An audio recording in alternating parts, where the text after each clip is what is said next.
जें कितें गोवा रेव्होल्युशनरी गोवन पार्टीन जाता,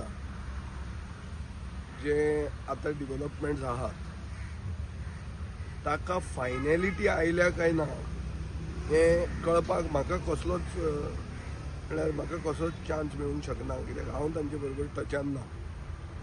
so what ever that is happening in the revolutionary Goan party may be a developing story.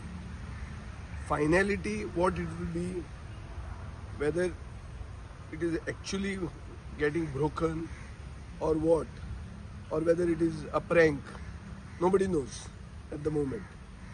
But one thing is sure, that the party that promised a revolution is unable to control an implosion.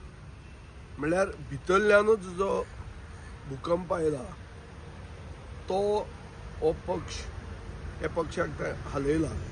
क्रांती आनी ते करूंक शकचे ना अशें लोकांक गोंयचे जनतेचे मनान आयलां की बाबा तुमी तुमचेंच जर घर जाग्यार उडोवंक शकना, तुमचेच भितर ज्यो वस्तू आसा त्यो फेसबुकाचे वयल्यान तुमची पार्टी जर चलता जाल्यार अशें जर एक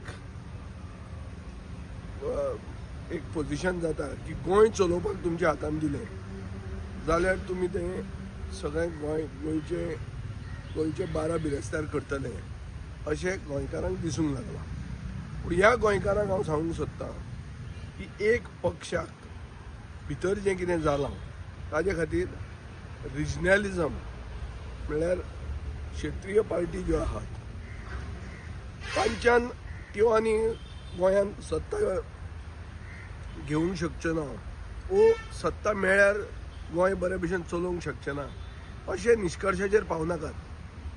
कित्याक राजकारण म्हणटा तें एक सिरियस धंदो.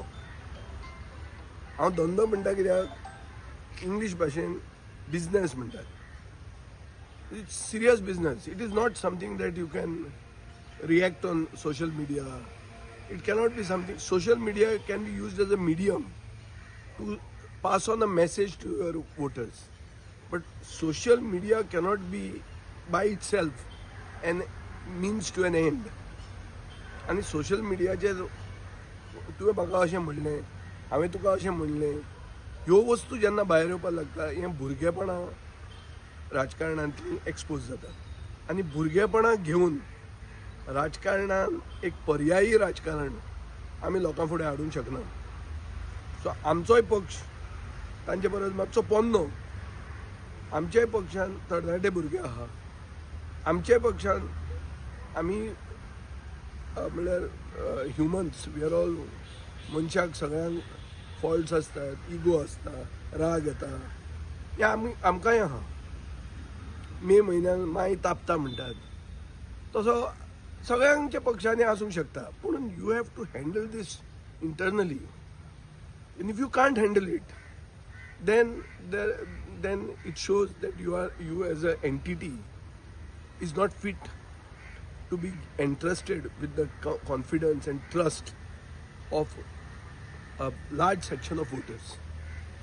कळ्ळें तुका न्ही? सो हांव सांगूंक सोदता तें अशें की म्हजेय पक्षान अशें आसूंक शकता की तूं 10 सीट कित्याक घालता, 40 घाल.